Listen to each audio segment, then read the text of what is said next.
There is a quote that says, "A true passion that burns within your soul is one that can never be put out." Cathy Mohlahlana calls herself a news junkie. It comes through in every broadcast of hers that you watch and listen to. In 2014, Cathy was selected as a fellow for the US President Barack Obama's Young African Leaders Initiative, which is commonly called YALI. She holds a Bachelor of Arts in International Relations and Political Science from the University of Witwatersrand, which we call Wits. Cathy is passionate about youth, education, and current affairs. She is part of an NGO that builds schools in rural areas and conducts youth development programs to empower and upskill young people. Thank you so much for making the time, Cathy. You know, I'm only here because you threatened my life. And this is my first cry for help. To say that if I didn't do this, my life was at risk. So I cannot risk the integrity of my family and all the people who love me, who would miss me if I wasn't here. Those beautiful twins, eh? And exactly, and my babies. So the babies. I had to show up. But thank you very much. And babies, when you grow up, I'm so grateful you allowed her to come. So can we chat a little bit about your upbringing? Oh, what do you want to know? You know, do you have siblings for one? I do. Yeah, how many? 2. I'm the firstborn. They're both younger than me. And what is it like to be the firstborn? I'm the lastborn. Well, you had a nice life, eh? Pushy life things. So no, I can. That's why your skin is glowing. It is giving me those last-born vibes. Yes. Yeah. Like my life is good. Yeah. As you can see, as a firstborn, I've got a little bit of wrinkles under my eyes. I look like I've been going through this life thing, you know? Yeah. I mean, the reality is that you become a deputy parent. So it teaches you a great deal of responsibility. But I think I enjoy it. It's not too far from my character. So if I wasn't a firstborn, it was going to be difficult. Yeah. There's going to be a struggle for firstborn with the firstborn. Yeah. So it's good that I was the firstborn. Yeah. Gosh, just imagine being the middle one and mothering everybody. That would have been something. Yeah, look, I suppose, like I said, you take on more responsibility than perhaps the middle child or even the lastborn. It doesn't help that there's 10 to 11 year gap between me and number 2, you know. So I think my mom probably wasn't planning. And then she stumbled into things, and before she knew it, there were 2 more. But so for the longest time, I was actually an only child, which was lots of fun. Yeah. Yeah. Oh, okay. We shall not go to the psychological issues around. Of what? Of somebody coming and it's like, you're taking my place now. What's happening? No, I didn't have those issues. Oh, that's good. Because I was older by then. I was about 10, 11. Yeah. So it was fascinating. It was like they were my little dolls. Yeah. So I could do what I want with them during the day. I can visualize that. Like, oh, baby, oh, you're so cute. Oh. So my mom actually didn't have to worry about babysitting. Oh, that's so cute. I took it upon myself, you know, Yeah. because I was just so fascinated, and I love babies. And then your favorite question. Oh, I already know this is not going to be my favorite question. I'm not going to like this question at all. Your unique value proposition. To what? To who? To all of us. Who is all of us? The people that love you. Who are the people that love me? We don't all have faces and names, but just know we love you. So what will we miss about you think? What, when I'm gone? Yeah. I don't know. You must tell me what you'll miss about me. I just think you know. We've given you enough feedback now. To what?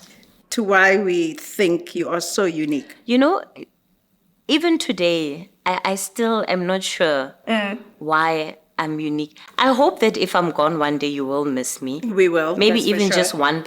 Remember, that will make me feel a lot better. For a few months, and we were like, losing your mind. So just imagine.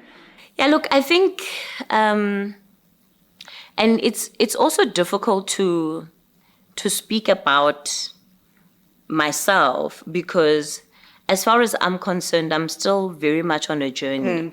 And when you speak about yourself in the process of something, it can look like you think, okay, well, actually, I'm there. I'm doing all the things I want to do in the way that I want to do them. And that's not where I see myself being. I think that the different seasons that my career has provided me so far have perhaps created what could potentially be value propositions or a value proposition, but it's where I am. At this I point, think it's still very much incomplete. But I think that perhaps there's an honesty with which I approach things that people appreciate. There's a sincerity and just the level of empathy that people tend to say they get from me, and perhaps they don't get anywhere else. That I'm very human.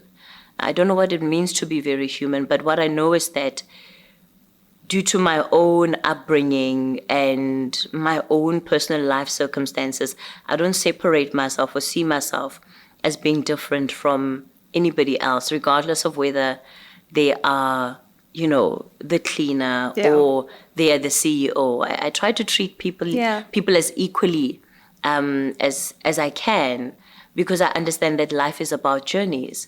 Sometimes it's not that you don't deserve to be the CEO, but that the journey life has taken you on has just made it impossible. And the difference between what people perceive as success and what people perceive as failure is exactly that. Sometimes it's perception. Perception. Yeah. And it is an internal conversation you have with yourself. What values have shaped who you are? Your parents, how have they influenced your character? Grew up, my mom mostly, she was a single mom. So she was very strict. Yeah, no, she was not playing, because remember, I was an only child for a long time. So I went to boarding school from very young age. And even when I went back at home, I wasn't allowed to raloka strateng per se. It's, if I'm in the street, she must be there and she must have sight of me. I am not allowed to be anywhere that is out of her sight. So she was very protective of me. I think she still is, but it's that I'm independent now.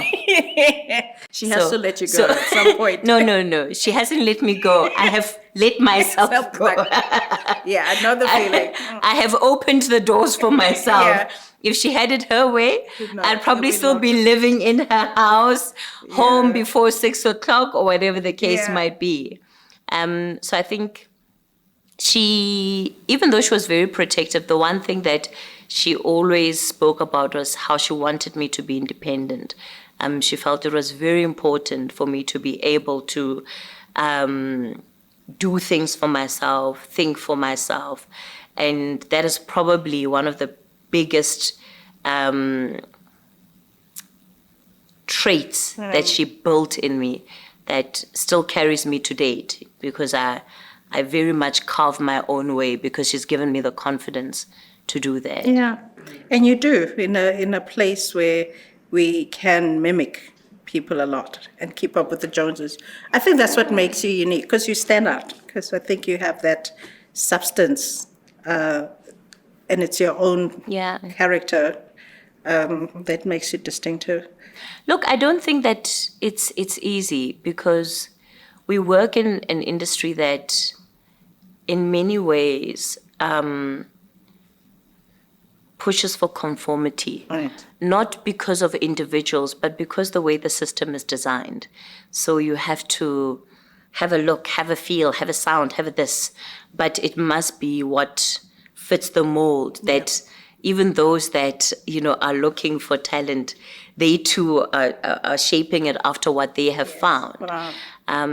So I think it's easier for me to be fully who I am now than perhaps at the beginning of my career, because you just don't have that agency. At that point, you're grateful to have a job, you want to make a name for yourself, and you're not trying to disrupt anything because you just, again, are so grateful that you have the opportunity to do what you do.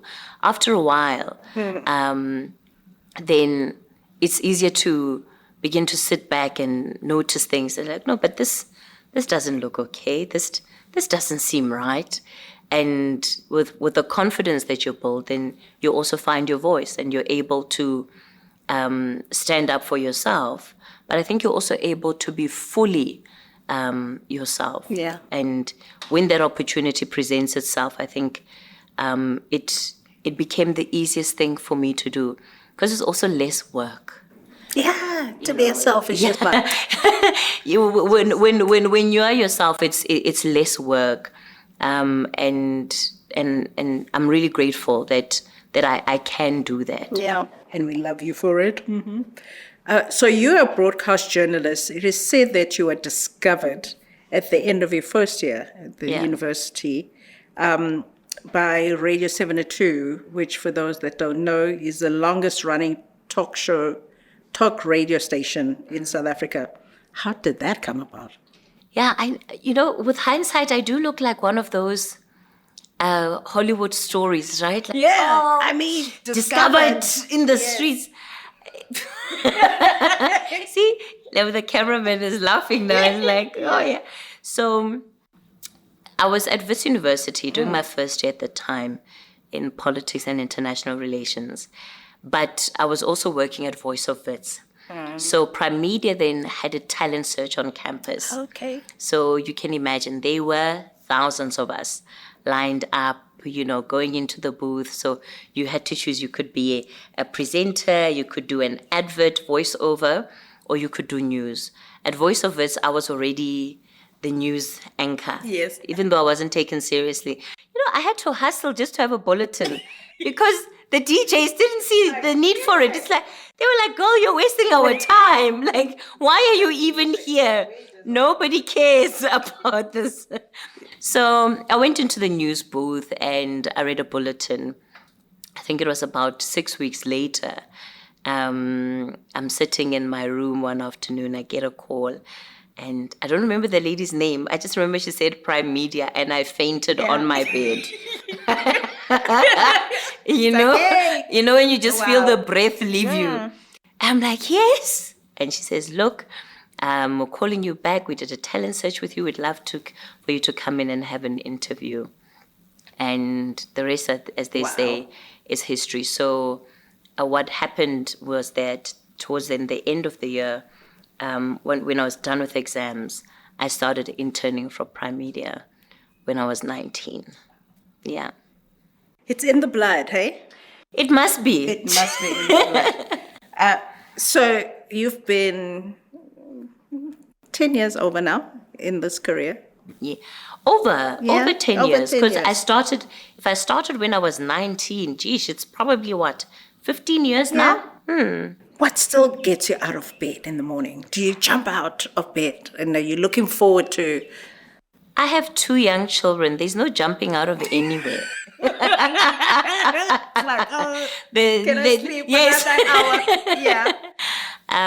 But what still makes me passionate about what I do is understanding the need for it and understanding the impact it has on society.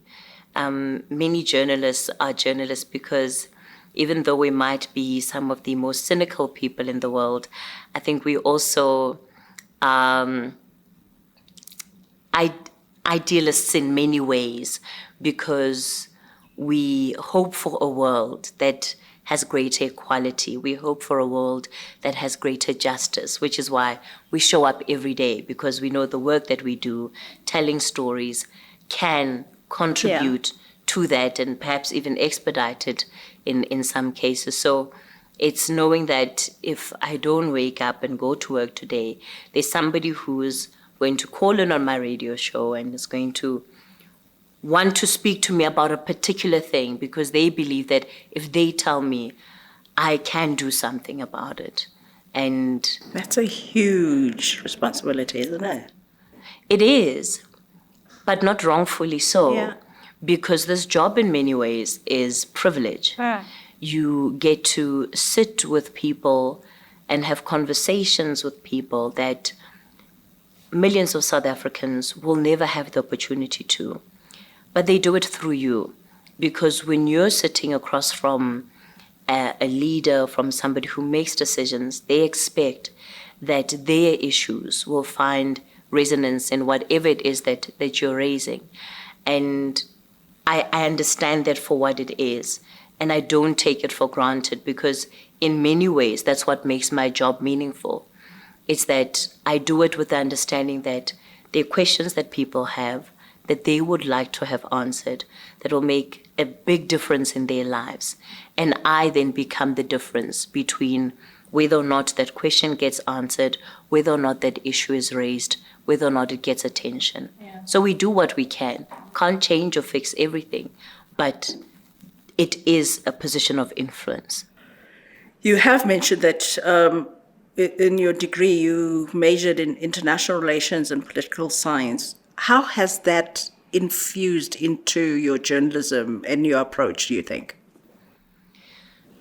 I don't know, to be honest, because when I was at university, my plan for my life was that I was going to enter the diplomatic space. So I saw myself either being a diplomat, involved in peace and conflict, perhaps, and perhaps working for some of your Bretton Woods institutions. I knew that I cared about the world and the state that the world is in, and I was exposed to that through debating in high school, where you do Model United Nations debating. So it really gives you a sense of how the world works. And I just knew that I wanted to be one of the people that influences the state of play. So today, I'm sure there are many ways in which what I've learned feeds into my career, but I can't pinpoint exactly what it would be. And you're still a diplomat in some ways. Very much so. Yeah. So you still continue that path. What is the one unwritten rule you wish you knew about the newsroom before your first anchoring opportunity? Sure, the unwritten rule. Yeah. Because, we do a lot of studying and we think we're prepared, and then you get in there, you're like, whoa.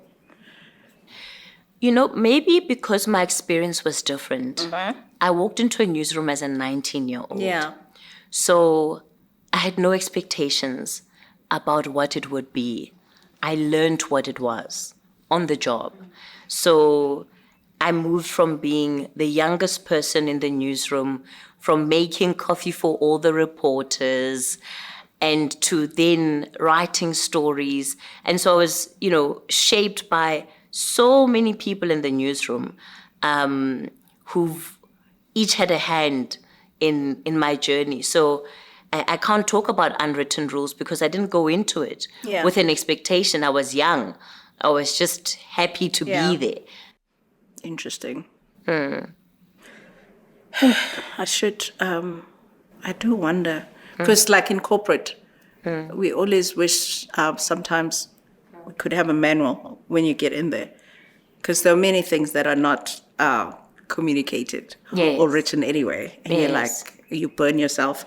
But okay, I appreciate that. Look, I suppose there's no manual, and again, because I had the opportunity to learn from the people around me, and I'm really grateful that I had so many people who were genuinely willing to share their stories and share their experiences. And so it can begin with something very basic like salary negotiations. I had people in the newsroom who were all older than me at the time, and who would have conversations with me. Oh, how much are they paying you? Oh, okay. No, that's terrible. Oh no, when you go into the negotiation, this is what you must do. I'm like, really? Yeah. I'm not sure, So it's really those conversations that would then help shape what you do. Generous people who are willing to just share. Yes, who are willing to just share. Yeah. I remember the one day I was, I was sort of being asked to move from one place to another. And on my way to this meeting with my now potential boss, having coffee at the same sort of center is Tsolo Mashishi and Ridi Tlabi.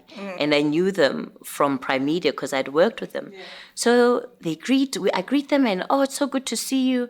Oh, what are you doing here? I'm like, actually, I'm here to meet my new potential boss. And suddenly the conversation says, oh, okay, I hope they're going to give you more money. I'm like, yeah, I hope so too. And then they literally took 10 minutes and said, this is how you must approach this. Do not sleep on yourself. Yeah. But if it hadn't been for that conversation, my approach would have been very relaxed. Okay, yeah, sure. I'll take what you give me. Yeah. It's okay. Yeah. But, when they made their offer, I was like, no, not good enough. Because you knew where they could go. But meanwhile, back at the ranch, my heart was skipping beats. Please. Yeah. But it helps to have people that are generous enough to do that. And I knew that if these two women are the ones that are telling me this, then they're speaking from experience because I'd admired them both for so long. So it was easy for me to implement. Yeah, I love those kinds of stories. Yes. We could do more because this is why we end up talking about unwritten rules, because we're not generous in sharing. That's a really beautiful story. I like that. Thank you so much. What has been the most awkward moment you have experienced as a journalist, and how did you work through it? The most awkward moment? Oh, geez, I don't know if there's one that particularly stands out. Because we have awkward moments all the time. And people have no idea what happens when the mic is off, eh? Yeah. Things are falling apart. Sometimes a guest is so angry with you. Oh, boy. But they have to keep a straight face because you're not done with the interview yet. But you can see this person. If they could, they would be throwing things over the table. Wow. So you just have so many awkward moments due to the nature of the job. Yeah. I don't think it's nice to sit down and be asked questions that in some way make you feel that you are inadequate or that you're not doing your job in the way that you could be. So it's not a nice feeling. And that's significant what you just said. You could be. Yes. Sometimes we're not doing what we could be exactly. doing. It's the gap. It's the gap of expectation. Yes. And so when that is highlighted, it's pointed out, and you're expected to account. Yeah. Again, it's not happening between you and your manager in some office where it's a controlled process. Yeah. No, it's happening in front of so many people. So there are really many, many awkward moments that I think we go through on a day-to-day basis. But probably it will just have to do with sometimes maybe things going wrong technically. And that can be very awkward because you sit there not knowing, what's happening next? What are we doing? Or you just have to flow with it. Yeah. So you just thinking, sitting across somebody who's just pissed off at you. Oh, so many. No, I ignore it. Oh, it's like it's not happening. You know how he said I was diplomatic? Yeah. Oh, this is when he comes in. Okay. Yes. Yeah. I don't read people's faces. Because if I did, then I would stop doing what I'm doing. Yeah. I only fully process it afterwards. When maybe sometimes I'll look at an interview and I'll be like, whew, hey, okay. You see, that degree was not a loss. It comes in all the time. So you are a public figure by virtue of the work that you do. It's an occupational hazard, yes. But you're still very private. There's not much available about your private life on social media. Okay, tell me, what would you like to see? I don't know. You want me to post myself working out? I have no idea. Why would anybody be interested in that? Why do you think Must I post myself making breakfast? I hardly ever have a chance to. I mean, if you were to curate and give me content ideas, maybe let's see, what do you think I have no idea. I could be venturing into right now? Just try and Google yourself. No, nothing private. 3 years ago when I Googled myself, I think the most Googled thing was Cathy Mohlahlana boyfriend. And they still didn't come out with who the boyfriend is. Yeah, but it had nothing under it, They tried. But it was just people's curiosity, I guess. The most. So maybe what I need to do is that I must create content when I go out on dates. No, Ne? no, I don't know about that. Is that- I don't think you should. But Okay. I just asked a question for the benefit. The only private info which I think you also volunteered was the arrival of the twins, which we all enjoyed because Well, because I was pregnant in front of everybody. that's about it. Yeah. You know, and I was away from work for so long. So we all knew you were missing. So I had to just bite the bullet. And I mean, if I had it my way, I wouldn't have said anything about it. But, you know, unfortunately, when you work on TV, you can't be private. You can't be pregnant in secret, you see. But if there was an option, I would have gone for that one. Yeah. I think it's just also, again, part of my character. I mean, I enjoy social media like everybody else. I love watching other people's stories and other people's lives and being fascinated.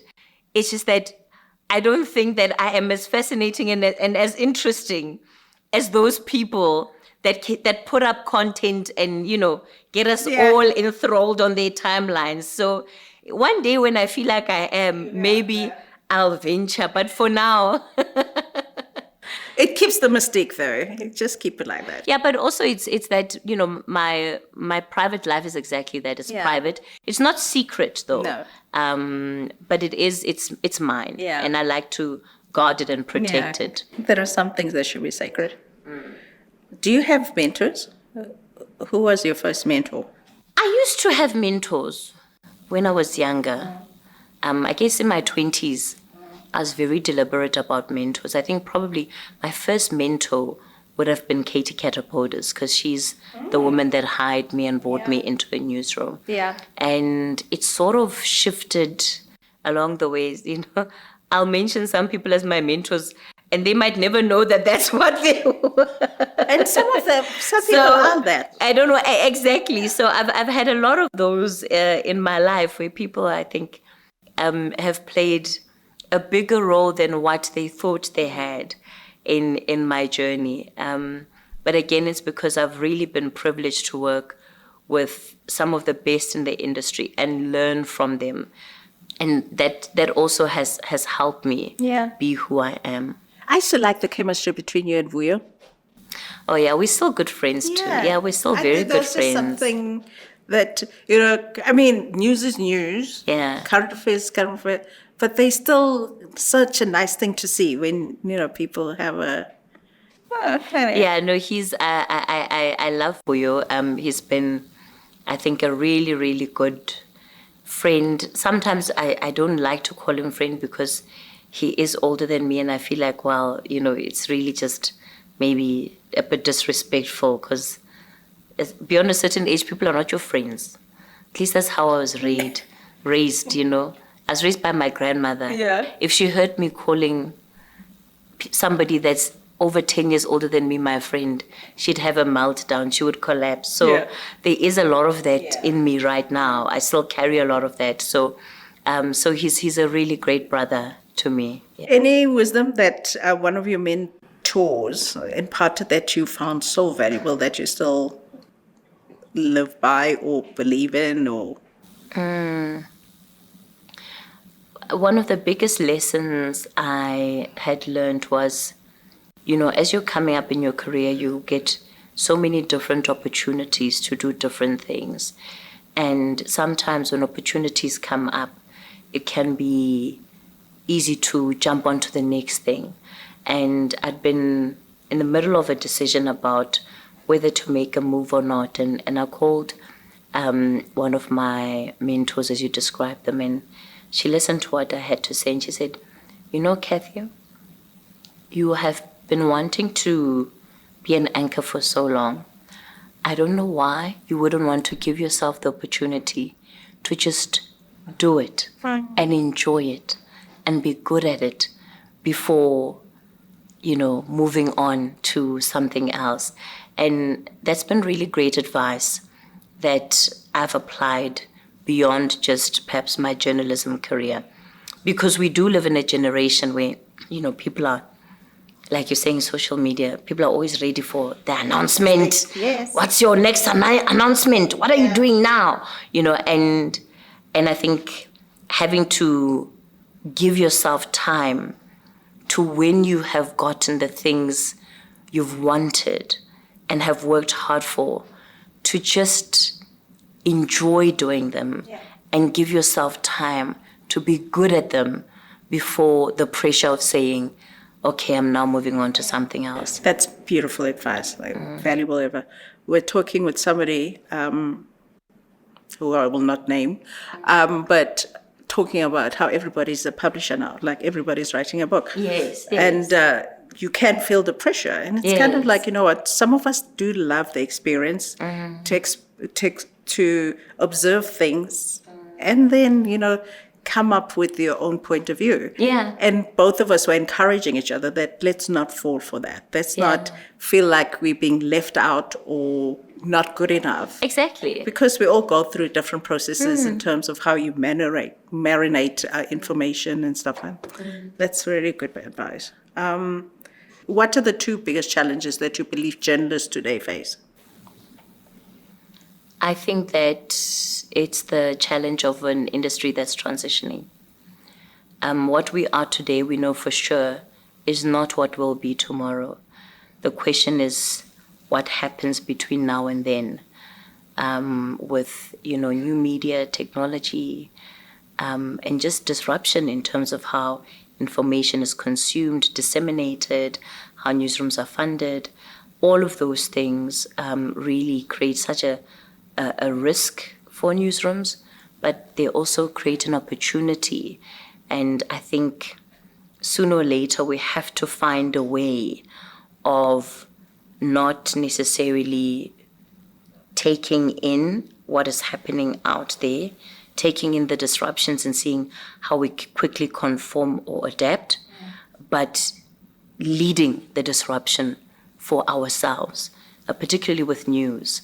Because I think until that happens, we're going to continue to be on this unstable, unsure footing of what we need to do to still be relevant tomorrow. Yeah.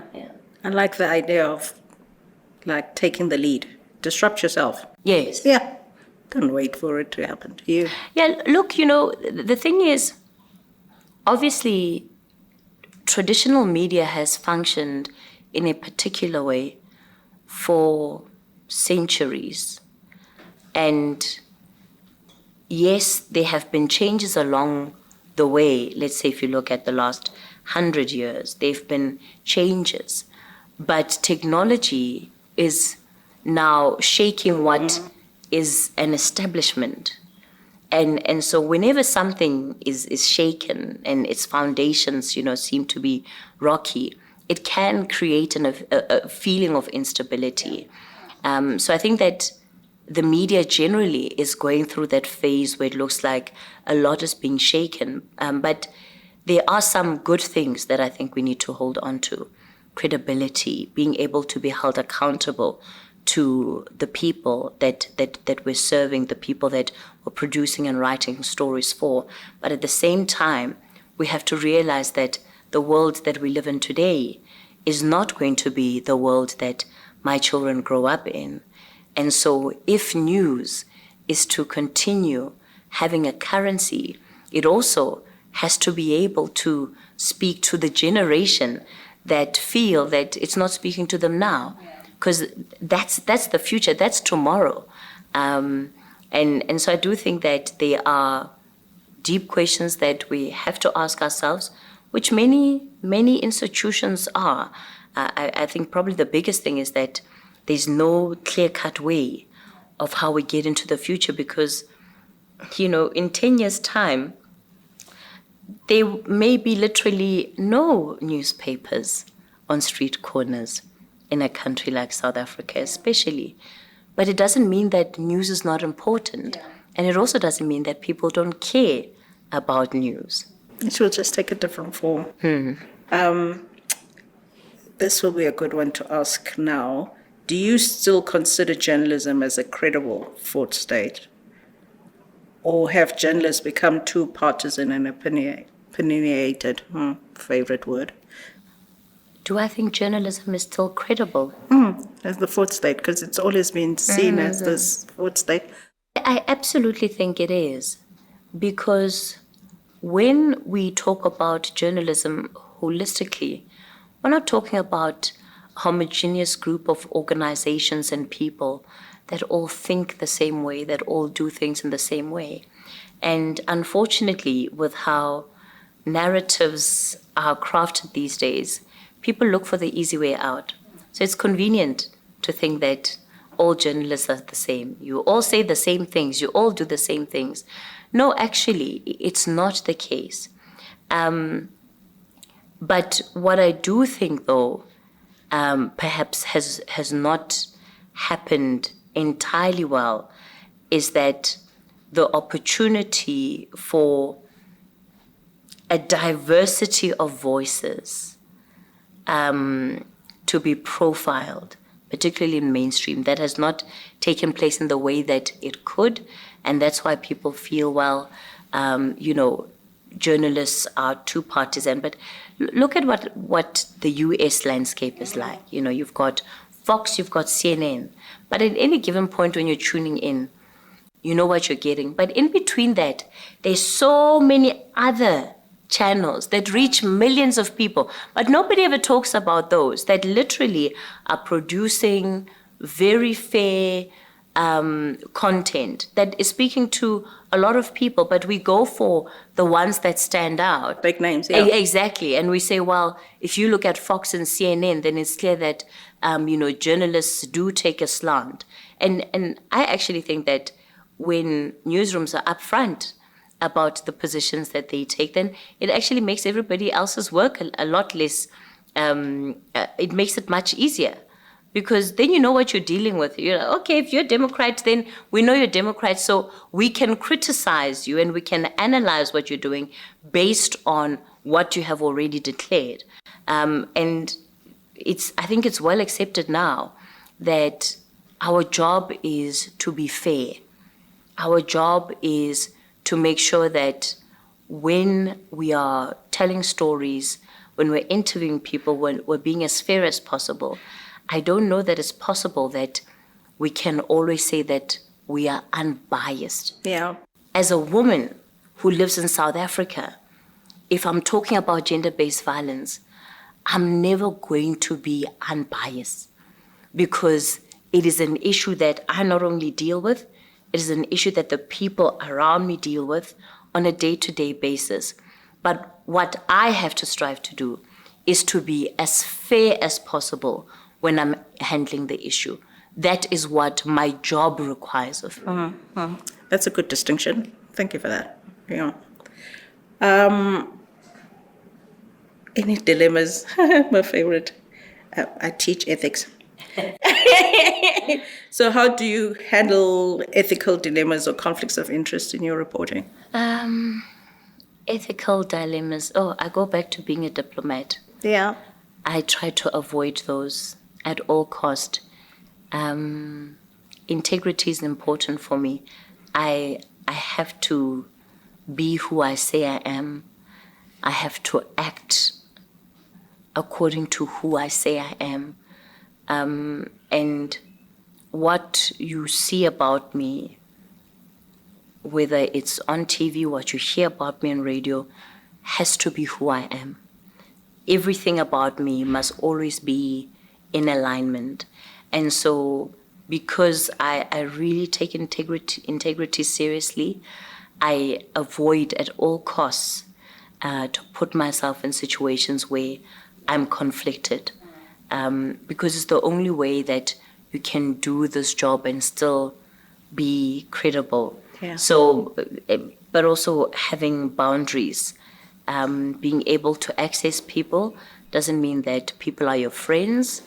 It doesn't mean that it's exactly that the reason I'm here is because of the job I do. Yeah. And you must still ask the hard questions. I must still ask the hard questions, and I must still have those boundaries, because once there are no clear boundaries, it's easy to have a lot of gray areas, which I think, can create potential for conflict. Yeah. What's the most courageous decision you've taken in life so far, and what drove you to that decision? The most courageous decision? I think at any given point, the most courageous decision I've had to do is to leave a job or leave an organization. For the next phase, yeah. For the next phase, whatever that might be, whether you know what it is, whether you don't know what it is.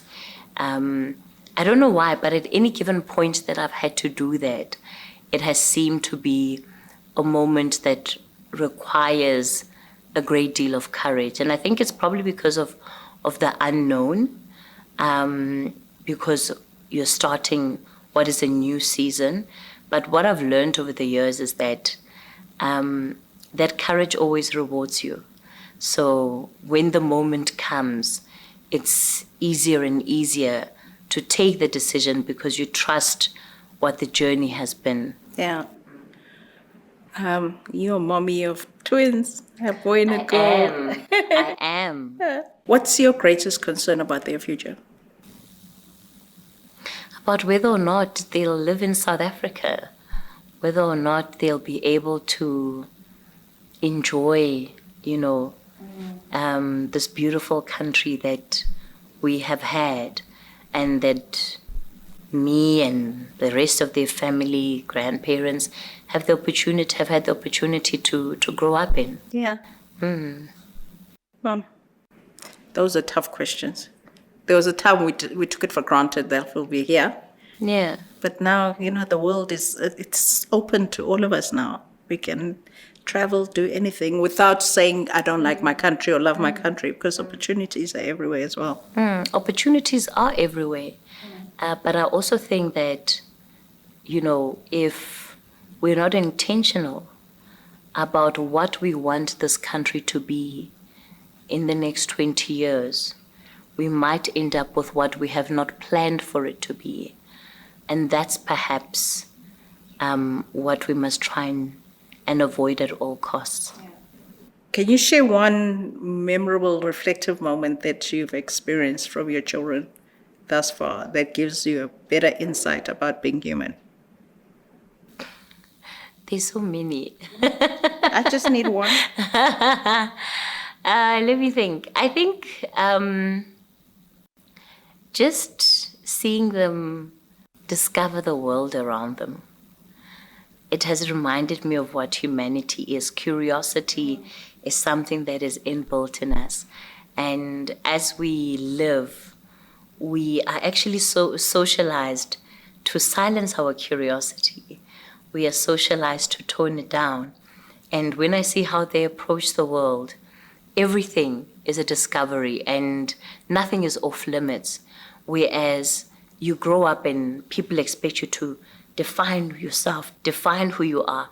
And once you've done that, it's almost like you must stick to it because you said this is who you are. Yeah. Now, you watch these 14-month-olds and any emotion they go through, everything is just on the table. Yeah. Do with it what you will. Yeah. Not my problem. This is how I'm feeling at this is how I'm feeling at this point. Yeah. This is what I'm going to do.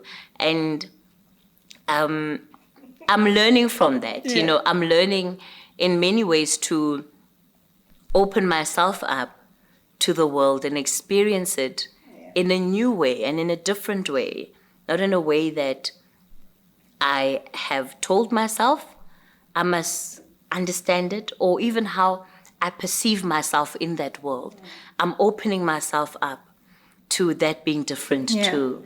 So you're almost experiencing a new Cathy as well. Yeah? Yes, a refreshed, renewed. Well, I don't know about refreshed and renewed, but yeah. It's I think it's different dimensions. Of who I am probably as a human being. That's nice. Almost at the end of our conversation, it could last forever. How has parenthood changed your perspective about journalism, if at all? I would say that perhaps that the priorities must be the priorities. I want to do work that is important and that is meaningful. And that has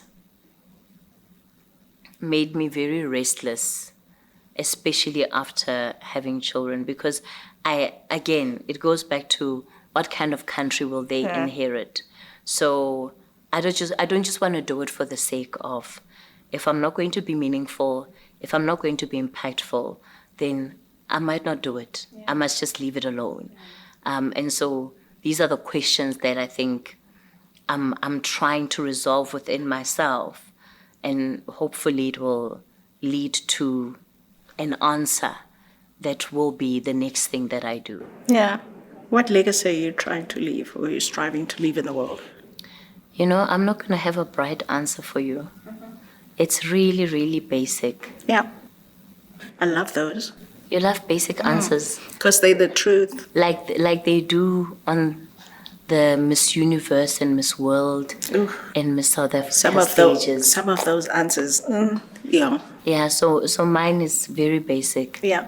I really want to leave the world a better place than what I found it.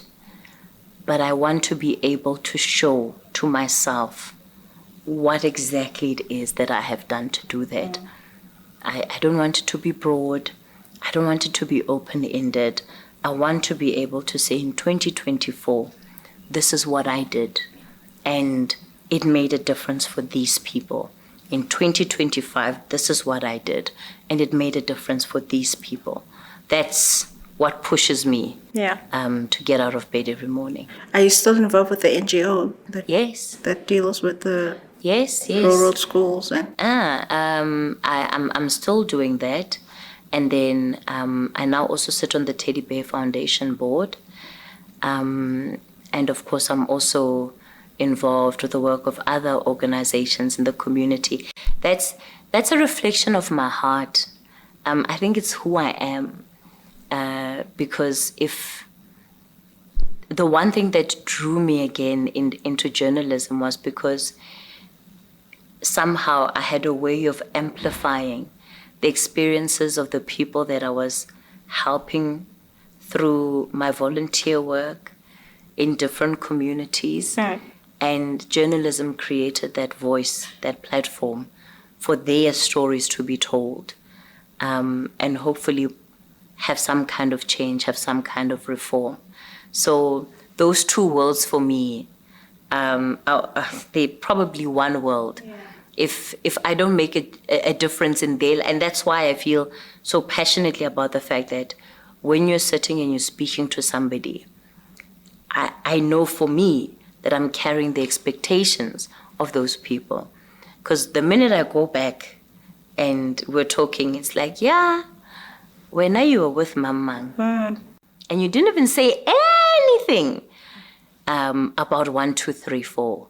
And so they hold me accountable. So sometimes I too probably would want, to take an easy way out, but I don't have that opportunity, because there are people that have expectations. There are people that you meet in the mall that have expectations. Everywhere you go in this country, people have expectations. And once they see you, they're like, okay, I saw Cathy today.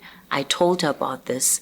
And hopefully there will be something that happens. Wow. Anything still on your bucket list to do?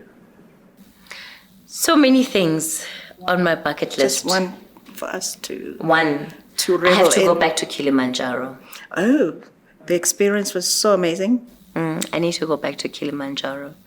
So I just have to wait for these ones to grow up. Maybe they'll join me. Okay, that will be interesting. Yeah, I haven't been. I've had a number of friends. Do you hike at all? 5Ks. Yeah, if you can do 5, you can do 31, babes. You're almost there. I was there. No, like really, it starts with 5. It starts with 5. It starts with consistently 5. It literally starts with 5. Okay, maybe it's something I can work towards. You can Yes, put it on my bucket list. conquer the fear. Oh no, it's not the fear. It's just like, oh, do I really? Okay, I guess there's also that, because some people think hiking, they're like, why would you walk in the sun the whole day just for vibes? But it's beautiful being outdoors. There are some walks that I don't mind. So the Camino walk maybe one day. So in closing, what wisdom would you love to leave us with?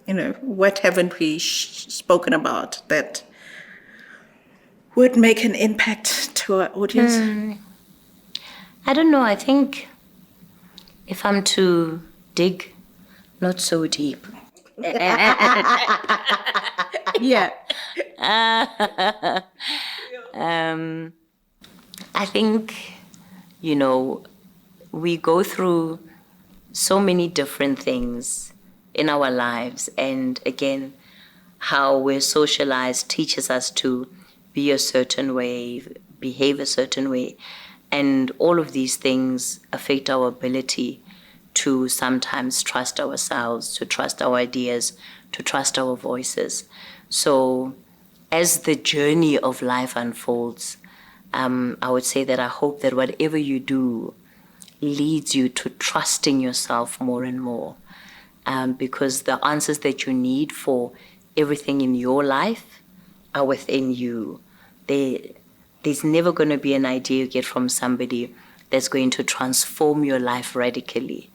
And so we have to always be acting out of that courage of conviction that begins on the inside of us. So that is my not so deep word of wisdom. And yet very deep words of wisdom. Thank you so much. And twins, thank you very much for allowing your mother to be with me today. Thank you so much. That was awesome. Thank you. It was lovely. Don't miss any conversation. Subscribe, like, and share. Help us grow so we can bring you even more diverse content that makes your wisdom journey not just insightful, but fun and joyous as well. Until next time, when we chat to another wise African.